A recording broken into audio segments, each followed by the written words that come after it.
உனக்கு தான் நிறைய விஷயம் தெரியாது.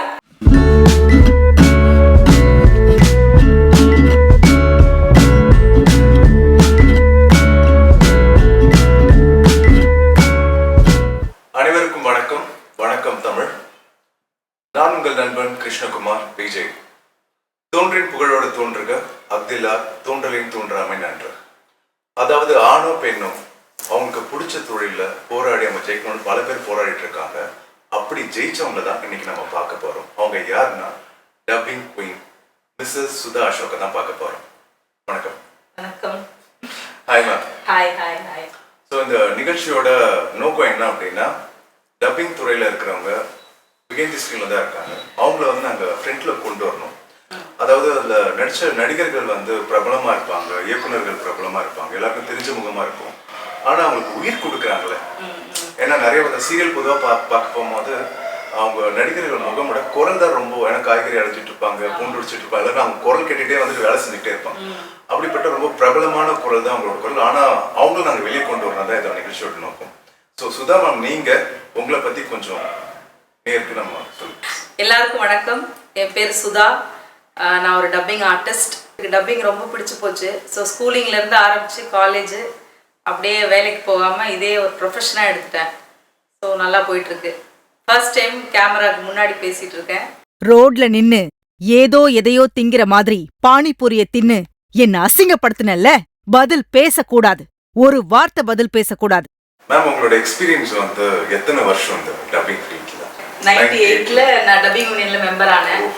ஸோ பார்த்துக்கோங்க. ஸோ 98னா ரொம்ப சைல்ட்லேருந்து ஆர்டிஸ்ட். ஸோ நீங்கள் சைல்டாக ஆரம்பிச்சிருங்களா அந்த டப்பிங்? ஏதாவது ஒரு டைலாக்ஸ் ஞாபகம் இருக்கா உங்களுக்கு? ஆடியன்ஸ் பார்த்து நான் நிறைய ஃபஸ்ட்டு ஆரம்பிச்சது இந்த க்ரௌடு குரூப் வாய்ஸு அந்த சைல்டு ஆர்டிஸ்டாக தான் ஆரம்பித்தேன். அப்புறம் மெயினாக டைலாகுன்னு பேசினது பாலச்சந்தர் சார் சீரியல் தான். மின்பிம்பங்கள்னு ஒரு கம்பெனி. அதில் வந்து ரங்கா பாட்டி அவர் ஒரு கான்செப்ட் மாதிரி எடுத்துகிட்டு இருப்பார். ரங்கா பாட்டின்னு ஒரு சீரியல், அதில் டப்பிங் பேசினேன். அப்போ வந்து ஹை பேண்டு சிஸ்டம், நியாண்டோ இந்த சிஸ்டம் கிடையாது. சிங்கில் பேசணும். எத்தனை நான் சிங்க்னா ரீடேக் தான். ஸோ அதை வந்து நான் ப்ளே பண்ணி காட்டினாரு. சாரும் இருந்தார். அது வந்து பிராமின் ஸ்லாங்கு. ஸோ நான் அந்த ஸ்லாங் பிடிச்சி பேசினேன். அவர் ரொம்ப அப்ரிஷியேட் பண்ணார். அந்த டைலாக் இப்போ பேசி காட்டுறேன். ரங்காப்பாட்டி ரங்காப்பாட்டி பங்கஜ மாமிக்கு இடுப்பு வலி வந்துட்டா, உன்னை அவசரமா வர சொன்னா அப்படின்னு சொன்னேன். அவர் சார் வந்து என்னம்மா பிராமின் ஸ்லாங் பிச்சு உதற அப்படின்னு சொன்னாரு. ஸோ அப்படியே எனக்குமே பிடிச்சிருந்துச்சு. எல்லாருமே அப்ரிஷியேட் பண்ணாங்க. நல்லா சிங்க்ல பேசுற சிங்க் சுதா அப்படின்லாம் சொல்லுவாங்க. நீங்க பாக்குறவங்க ரொம்ப சாஃப்டா இருக்கீங்க, ஆனா நீங்க பேசினதெல்லாம் ரொம்ப வில்லியா அந்த மாதிரி ஒரு விஷயமான்றது இருக்கு. இப்பயே நீங்க ரொம்ப ஸ்டாமரிங் முதல் தடவைன்றதுனால. ஆமா ஆமா ஆமா. ஓகே. ஆனா இப்ப நீங்க நடிக்க போறதெல்லாம் வந்து சொல்லிட்டு இருக்காங்க, 2-3 ஆல்பம்ஸ்லாம் வேற பண்ணிட்டு இருக்காங்க சொல்றாங்க. அது இல்லைன்னு சொல்லுங்க. நடிக்க ஆரம்பிச்சிட்டீங்கல்ல? ஆமா. இல்ல என்ன பாக்குறவங்க எல்லாம் கேட்பாங்க, ஒன்லி டப்பிங் மட்டும் தானா அப்படின்னு நிறைய ஸ்டார்டிங்ல இருந்தே கேட்பாங்க. ஆமா அப்படின்னு சொல்லுவேன். சரி, அப்புறம் ஏன் ட்ரை பண்ணக்கூடாது அப்படின்னு தோணுச்சு. ஒரு ஆசை இருந்துச்சு. நிறைய ஷார்ட் ஃபிலிம்ஸ் கேட்பாங்க. அப்படிதான் ஸ்டார்ட் ஆச்சு என்னோட கெரியர். ஐ மீன் ஆக்டிங் கெரியரு. ஃப்ரெண்ட்ஸ் எல்லாம் அந்த அசிஸ்டன்ட் டைரக்டர்ஸ்லாம் எடுக்கிறேன், நீங்கள் இந்த அக்கா கேரக்டர் பண்ணுங்க, இது பண்ணுங்க, வில்லி பண்ணுங்க, போலீஸாக பண்ணுங்கம்பாங்க. இன்னொன்று ஃபுல் ஃப்ளெஜ்ஜாக ஆரம்பிக்கல, குட்டி குட்டியாக பண்ணிட்டுறேன். சொல்லுவேன் அவங்கள்ட்ட, எனக்கு நடிக்கலாம் தெரியாது அப்படின்னு. நீங்கள் என்ன பேசுகிறீங்களோ அதை அப்படியே பண்ணுங்க அப்படின்னு சொல்லுவாங்க. இப்போதான் ஸ்டார்ட் பண்ணியிருக்கேன். பார்ப்போம். ஒரு நடிக்கிறதுலாம் கேரக்டர்ஸ் கிடைக்கலாம். டப்பிங் பேசலையோ வந்து நிறைய பேர் கேரக்டர்ஸ் அதை ஹோல்ட் பண்ணி பண்ண மாட்டேங்கிறாங்க. அவங்களுக்கான ஒரு விஷயம்ன்றதுக்கு அது சில பேர் மட்டும் தான் அது முடியுது. அது நீங்கள் எப்படி கொண்டு வந்தீங்க? ஏன்னா 30 years ஆஃப் ஜர்னி வந்து சாதாரண விஷயம் கிடையாது. சின்ன குழந்தைலேருந்து நான் பண்ணுறேன்றீங்க. இதோட விஷயங்கள் எப்படி வந்து? இல்லை, அதான் 1 by 1 அப்படியே இதுதான் முடிஞ்சிச்சு. ஸோ நான் 98ல் வந்தாலும் ஸ்டடீஸோட இது அப்படியே கண்டினியூ ஆகிட்டே இருந்தது. சாட்டர்டே சண்டே அந்த மாதிரி. அப்புறம் காலேஜ் ஜாயின் பண்ணேன். ஈவினிங் காலேஜ் தான் கிடைச்சது, 2:30 to 5:45. ஸோ டேல வந்து டப்பிங் போனேன். ஸோ அந்த மாதிரி கண்டினியூ ஆச்சு. என்ன வாய்ஸ் கொடுத்தா கேட்டாலும் நான் போயிடுவேன். ஷூட்டிங்கில் பார்க்கும்போது ஆர்டிஸ்ட்லாம் சொல்கிறாங்க டப்பிங் தான் கஷ்டம் அப்படின்னு. கேமரா முன்னாடி நடிச்சிடுறது ஈஸி, அதுக்கு நீங்கள் டப்பிங் எப்படி அதே மாதிரி நடிச்சு காட்டணுமே, அப்படியே லிப்புக்கு சிங்க் பண்ணணுமேம்பாங்க. பட் எனக்கு அது ரொம்ப ஈஸியாக இருக்குது. நடிக்கிறது தான் ஒரு மாதிரி ஷையாக, நம்மளை நிறைய பேர் பார்த்துட்டு இருக்காங்க அப்படிங்கிற ஒரு இது இருக்குது. பட் போக போக சரியாயிடும் நினைக்கிறேன். ஸோ எனக்கு வேலைக்கு போகிறத விட 10 to 5 ஒரு இடத்துல போய் உட்கார்றதுக்கு இது எனக்கு ரொம்ப ஜாலியாக இருந்துச்சு.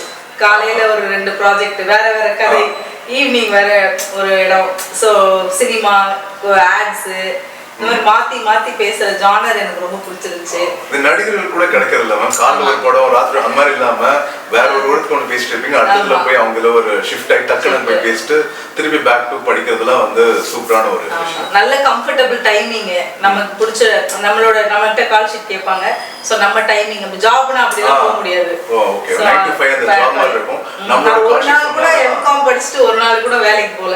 எங்க அம்மா தான் சொல்லிட்டே இருப்பாங்க, உன்னை ஏன் படிக்க வச்சேன் இவ்வளவு செலவு பண்ணி. ஆனா நீங்க எம்காம் போயிருந்தா கூட இத்தனை பேரை மகிழ்ச்சிருக்கீங்க. ஒரு உங்களுக்கு பிடிச்ச ஒரு தொழில்ல ஒரு சேலஞ்சிங்கா அவங்களோட விருதுகள் அப்புறம் நம்ம பேசுறதுக்கு வரலாம். அது எம்காம் நீங்க படிச்சிருந்தா கூட அந்த இடத்துக்கு இது பண்ண முடியாது. பட் அது ஒரு பெரிய விஷயம். ஆனா நீங்க காமெடியை வந்து பயங்கரமா பண்ணுவீங்கன்னு ஆடியன்ஸ்க்கு வந்து தெரியாது.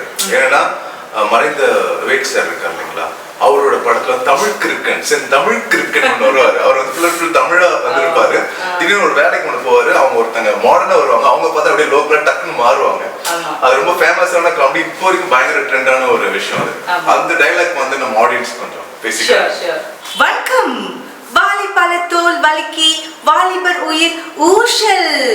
இந்த வாரம் மழை பொழியுமா? சென்னை மக்கள் தூக்கம். இடைத்தேர்தலில் ஆட்சியை பிடிப்பது யார்? சரி, இவ்வளவு தூரம் கோ பேசுங்க. அப்ப கோவம் தான் தமிழ் பேசு அப்படின்னு சொல்லலாம். அதுக்கப்புறம் ஒரு டர்ன் ஒன்று இருக்குல்ல, அது பேசுங்க. ஏய் வாத்து, உனக்கு கோவம் வந்து தமிழ் பேசு. ஏய் பேமானி சோமாரி, உன் மூஞ்சில என் பிச்சாங்க வைக்கோ யார் கையில வச்சீங்க? மாடர்ன் ஃபிகரை பார்த்து மயங்கிடாத இளைஞர்களே, வாயை திறந்தா மீன் கோவமே உள்ள வச்சிருக்காங்கப்பா. So nice, so nice. Okay ma'am, இப்போ காமெடியா உங்களை நான் பார்த்துட்டேன்.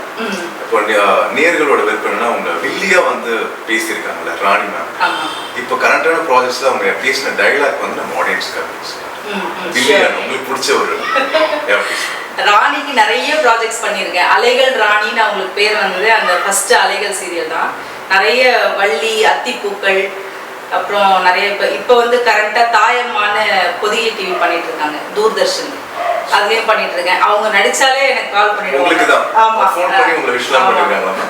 ஷூர். அவங்க அவார்ட் சன் டிவில வாங்கும்போது கூட எனக்கு வந்து சொல்லி ஃபோன் பண்ணி இத 50% உங்களுக்கு தான் அப்படின்னு சொன்னாங்க. தெலுங்கு எங்க அம்மாவே உங்களுக்கு பயங்கரமான வாய்ஸ், பயங்கரமான ஃபேன். நான் யார்கிட்ட போய் சொன்னாலும் நான் டப்பிங் ஆர்டிஸ்ட் யாருக்கு பேசுறீங்கன்னா ராணி, ஓ இந்த வாய்ஸ் உங்களுக்கு தானா அப்படின்னு சொல்லி அது பெரிய ஃபேன்ஸ் பேஸ் இருக்கு. ராணி மேம் பேசின வாய்ஸ் வந்து பெரிய ஃபேன்ஸ் பேஸ் இருக்கு. ஏய் ஃப்ராட், எனக்கு எல்லாம் தெரியும்டா, உனக்கு தான் நிறைய விஷயம் தெரியாது. 30 வருஷ பகடா உள்ள எரிஞ்சுகிட்டு இருக்கு, காட்டு தீடா. அந்த நெருப்பு இன்னமும் அணையாம எரிஞ்சுகிட்டு இருக்கு. உங்க அப்பனை வச்சு அணைக்கிறேன்டா. பாக்குறதா சாஃப்டா இருக்கீங்க, பட் ஆனா அந்த டயலாக் டெலிவரிலாம் வந்து ரூமே எக்கோ அடிக்குது, மைக்கே இல்லாம. So super ma'am. அப்புறம் இன்னொன்னு பர்சனலா சில விஷயங்கள் வந்து உங்ககிட்ட கேட்கணும். இப்போ நீங்க வந்து எம்காம் முடிச்சிருக்கீங்க, அம்மா சொல்றாங்க எம்காம் முடிச்சிருந்தீங்க ஏன் வந்து இதுக்குள்ள போனேன், அவன் ஏன் இப்போ உள்ள படிச்ச அப்படின்னு கேட்டுட்டு வராங்க. ஆனா நீங்க பிடிச்சி உள்ள வரீங்க. இப்போ நிறைய யங்ஸ்டர்ஸ் வந்து டப்பிங்னு ஒரு ப்ரொஃபஷனலாவே தேடி வராங்க. அவங்களுக்கு நீங்க என்ன சொல்ல விரும்புறீங்க? இல்ல நிறைய இப்ப சோசியல் மீடியால நிறைய மெம்பர்ஸ் வந்துட்டாங்க. இப்போ கிட்டத்தட்ட யூனிட்லயே 3000 பேர் இருக்காங்க. ஸோ அவங்களுக்குலாம் ஜாப் ஆப்பர்ச்சுனிட்டிஸ் இருக்கான்னு தெரியல. வரவங்க அது பேஷனுக்காக, சில பேர் டாக்டர்ஸ், டென்டிஸ்ட், நானே போகும்போது ஐடில இருந்தெல்லாம் ரிசைன் பண்ணிட்டு வருவாங்க. இப்போ நீங்க கரண்ட்ல என்னென்ன ப்ராஜெக்ட்ஸ் பண்ணிட்டு இருக்கீங்க? இப்போ வீட்ல இருந்து நீங்க அனுப்புறது ஒன்று இருக்குல்ல, என்னென்ன ப்ராஜெக்ட்ஸ் பண்ணிட்டு இருக்கீங்க ஆடியன்ஸ்? இப்போ சன் டிவில புனிதான்னு ஒரு சீரியல் பண்றேன்.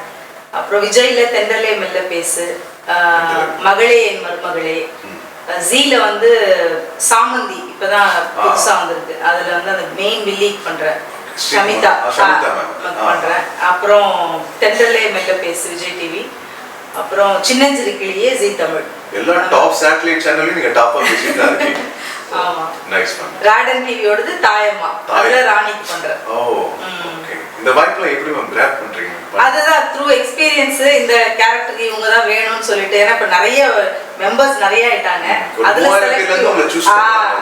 அதுதான் அந்த வாய்ஸ்னால இந்த கேரக்டர் இவங்க பெர்ஃபார்ம் பண்ணா நல்லா இருக்கும்னு சொல்லிட்டு கூப்பிடுறாங்க. அதுக்காக சில அவார்ட்ஸும் வந்து வாங்கியிருக்கீங்க. தமிழ் மாநில அவார்டு வந்து வாங்கியிருக்கீங்க, ஸ்டேட் அவார்டு வாங்கியிருக்கீங்க. ரொம்ப ரொம்ப பெரிய விஷயம். ஸோ நம்ம சுதா மேம் வந்து இத்தனை வருஷமா டப்பிங் ஃபீல்டில் அவங்களுக்குன்னு ஒரு அங்கீகாரம் வந்து என்னென்ன பெற்றிருக்காங்கன்னு சொல்லிட்டு நம்ம பார்ப்போம். ப்ளீஸ் வாங்க மேம். தென்றல் தெய்வ மகள், திருமதி செல்வம், கோலங்கள், உறவுகள், இது மாதிரி ஏகப்பட்ட விருதுகள் வந்து வாங்கியிருக்கீங்க. ஸோ நம்ம ஆடியன்ஸுக்கு ஒவ்வொரு மெடலுக்கும் ஒவ்வொரு கதைன்றது இருக்கும். அதை பத்தி நீங்க சொல்லுங்க. தென்றல்ல இருந்து ஸ்டார்ட் பண்ணுங்க. இது விகடன் டெலிவிஸ்டார்ஸ் இதெல்லாம் ஃபர்ஸ்ட் நான் வாங்கினது கீதாஞ்சலி, இந்த ஏவிஎம் ப்ரொடக்ஷன்ஸ். முன்னாடி சன் டிவிக்கு நிறைய பண்ணுவாங்க முன்னாடிலாம் ஏவிஎம் ப்ரொடக்ஷன்ஸ். இப்போ அவங்க சீரியல்ஸ் பண்றது இல்ல. ஸோ கீதாஞ்சலி, வைர நெஞ்சம், கீதாஞ்சலிக்கு ஷில்பா, அவங்க தான் ஹீரோயின். இது எல்லாமே மெகாங்கிறதுனால வருஷ கணக்கா போகும். சோ அப்ப எல்லாமே ஹீரோயின்ஸ் தான் பெஸ்ட். ஆமா, ஏவிஎம் எல்லாமே வைர நெஞ்சம், கீதாஞ்சலி எல்லாம் ஹீரோயின். இதுல வந்து ஏகப்பட்ட அவார்ட்ஸ் வாங்கிருக்கீங்களா? ஆமா, தென்றல், தெய்வ மகள், திருமதி செல்வம், கோலங்கள்.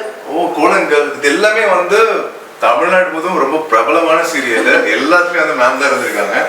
அதுவும் திருமதி செல்வம்லாம் பாருங்க மேம், அதை கொஞ்சம் அதாவது 5000 எபிசோட், வருஷத்துக்கே வந்து 366 நாட்கள் தான் வந்து இருக்கு. ஆனா 5000 எபிசோடு வந்து எடுத்திருக்காங்க சீரியல் வந்து நோக்கி மறுக்கும்போது. மேம் இதுல வந்து உங்களுக்கான டாஸ்க் இல்லையா? ஆனா ஒரு ஃபேமிலி ஃபங்க்ஷன் வந்திருக்கும், உடம்பு சரியில்லாம போயிருக்கும், இல்ல அந்த மாதிரி இருக்கும்போது நீங்க என்ன பண்ணுவீங்க? ஒரு இல்லாம இல்ல அது மாதிரிலாம் லீவ் எல்லாம் அப்போ எடுக்க முடியாது. ஸோ ஃபேமிலி ஃபங்க்ஷன்னா முன்னாடியே சொல்லிட்டு முன்னாடியே முன்னாடி பேக்கப்ஸ் இருக்கும். இப்போ கரண்ட் சினாரியோல இன்னைக்கு டப் பண்ணி இன்னைக்கு ஷூட் பண்ணி நைட்டு டப் பண்ணி அடுத்த நாள் டெலிகாஸ்ட் அப்படி போயிட்டு இருக்கு. இது ஆமா, இந்த காலகட்டம் வந்து கொஞ்சம் ஒரு 2-3 நாள் முன்னாடி எடுத்துருவாங்க. ஸோ நான் லீவ் போடுறேன்னா உங்களுக்கு முன்னாடியே சொல்லிடுவேன், கல்யாணத்துக்கு போறேன் அப்படின்னு. மேக்ஸிமம் நான் சென்னையை விட்டு எங்கேயும் போக மாட்டேன். சென்னைக்குள்ளே நம்ம வந்து லீவ் போட்டுட்டே நம்ம வந்து போக முடியாது. அது ரொம்ப மிஸ் பண்றீங்களா? ஒர்க்குக்காக நம்ம சாட்டிஸ்ஃபை பண்ணி தான் உங்களுக்கு இத்தனை அங்கீகாரம் வந்து கிடைச்சிருக்கு. ஆனா இன்னொரு விஷயம் கேட்கணும். இந்த கொரோனா டைம் ஒண்ணு இருந்தது, அதுக்கு முன்னாடி ஃப்ளட் டைம்ல இருந்தது. அப்போ வந்து இந்த மாதிரி ஹோம் சிஸ்டம் கூட வீட்ல வச்சு பண்ணது. அந்த டைம்ல நீங்க என்ன மேம்? இல்ல பாஸ் வாங்கிட்டு கொரோனாலலாம் நாங்க போய் ஒர்க் பண்ணோம். ஃப்ளட்லயும் ஒர்க் பண்ணோம். அது எப்படி போனோம்னு தெரியாது. ஃப்ளட்லயுமே டப் பண்ணோம். ஃப்ளட்லயும் ஒர்க் பண்ணிருக்கீங்க, கொரோனா டைம்லயும் ஒர்க் பண்ணிருக்கீங்க. டெலிகாஸ்ட் இல்ல, சன் டிவி இல்லனாதா, அப்பதான் நம்ம சேனல்ஸ்ல இல்லனா ஃப்ரீயா விட மாட்டாங்க. ஆமா ஆமா, சூப்பர் மேம். சோ இதுல பத்தி ஏதாவது நம்ம சுவாரஸ்யமான விஷயங்கள் சொல்லுங்க. இதுல வந்து ராகவிக்கு பண்ண திருமதி சொல்லுங்க. ஆமா, தெய்வ மகள்ல வினோதினி, அந்த காமெடி கேரக்டர். அவங்க அக்கா என்னக்கா நீ, அது ஃபுல்லாவே காமெடி ட்ராக் தான்.